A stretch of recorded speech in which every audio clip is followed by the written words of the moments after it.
दोस्तों नमस्कार। मैं हरि भट्ट एक बार फिर आपके सामने मुखातिब हुआ हूँ।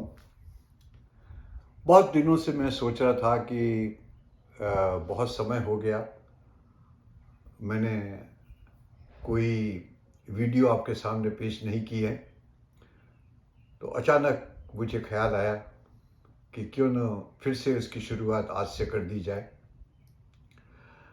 आज मैं आपके सामने एक रिसर्च लेकर के सामने आया हूँ। दोस्तों, आपने देखा होगा कि दुनिया की हर भाषा में कुछ जोक्स, कुछ मजाक, जिसको जोक्स ही कहना ज़्यादा सही है, वो प्रचलित हैं। और अगर देखा जाए तो यही जोक्स आपको दूसरी भाषा में भी मिल जाएंगे। जो जोक आप पहली बार हिंदी में सुनते हैं, उसका किसी न किसी रूप में अंग्रेजी में भी ये मौजूद हैं, गुजराती भाषा में भी ये मौजूद हैं। दूसरी भाषा भी अगर आप देखें, साउथ की भाषाओं में भी वो के वही जोक्स मिल जाएंगे। यहाँ तक कि वही जोक्स जो हैं वो आपको इंटरनेशनल लेवल पे भी मिल जाएंगे। वही जोक्स आपको अंग्रेजी भाषा में भी सुनने मिलेंगे, अमेरिका में भी सुनने मिलेंगे, यूरोप में भी सुनने मिलेंगे। तो एक ऑब्वियस सवाल उठता है कि ये जोक की शुरुआत हुई कहाँ से, कि ये जोक बना कैसे। तो अमेरिका और इंग्लैंड के दो दार्शनिकों ने मिल करके, फिलोसोफर्स ने मिल करके, और इसकी एक लंबी चौड़ी रिसर्च की।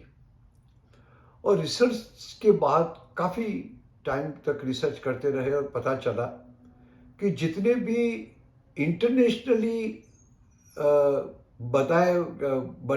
सुनाए जाने वाले जोक्स जो हैं, उसकी शुरुआत हुई है यहूदियों से,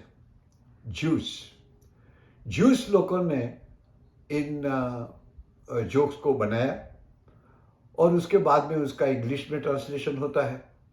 उसका किसी प्रांत, किसी भाषा, किसी देश की हर भाषाओं में वो जोक्स किसी न किसी तौर पर या किसी न किसी रूप पर बोले जाते हैं, बताए जाते हैं, सुनाए जाते हैं। अब इसके आगे की अगर हम बात सोचें तो एक चीज और हमें इससे पता चलती है कि यहूदी, जो ज्यूस लोग हैं, उन लोगों ने जिंदगी में सबसे ज्यादा त्रास सहन किए हैं। उनके ऊपर हर जगह तिरस्कार हुआ, उनके ऊपर हर तरह की यातनाएं, कष्ट उनके ऊपर डाले गए। उनको देखते ही मारने की इंस्ट्रक्शन दिए गए। आपको याद होना चाहिए कि हिटलर, जिसने अपने देश में 60 लाख लोगों को कंसंट्रेशन टैंक में, मतलब गैस के चैम्बर में भर करके उनको जिंदा जला दिया गया। उनकी लाशों को मार करके उनकी लाशों को ट्रक में भर भर के और फेंका गया। इसकी कहानी में मैं आगे जाना नहीं चाहता, लेकिन उस कम्युनिटी ने, उन लोगों ने, वो यहूदियों ने 2000 साल तक अपने अस्तित्व के लिए, अपने वजूद के लिए स्ट्रगल करते रहे। इतने त्रास के बावजूद भी उन्होंने जोक्स बनाए। ये बात सुन करके आपको और मुझे डेफिनेटली आश्चर्य होगा, और आश्चर्य होना भी चाहिए।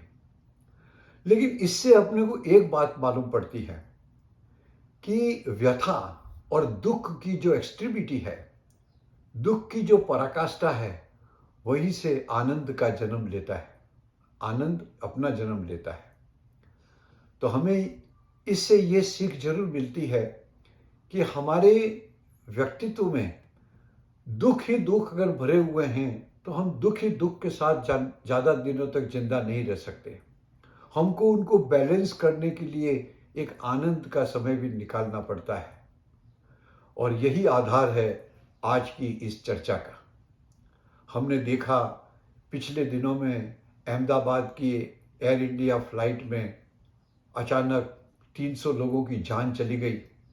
जिन लोगों का कोई दोष नहीं था, वो तो चले गए, लेकिन उसके बाद जो लोग, उनके परिवार के लोग जो मौजूद हैं, उनके ऊपर दुख और कष्ट का कितना कष्टदायक उनका जीवन रहा होगा।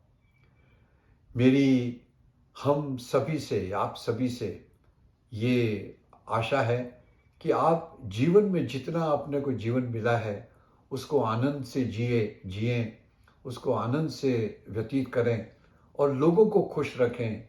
कहीं ऐसा ना हो कि हमारी खुशी अधूरी रह जाए और ज़िंदगी का अंत हमारे सामने मौजूद हो जाए।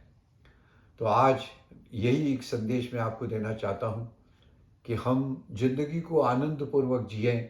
जितनी ज़िंदगी मिली है, उतनी ज़िंदगी हम प्यार से, मोहब्बत से एक दूसरे को समझते हुए जिएं। यही ज़िंदगी का आनंद है। यही आज का मेरा संदेश है। आशा है मेरे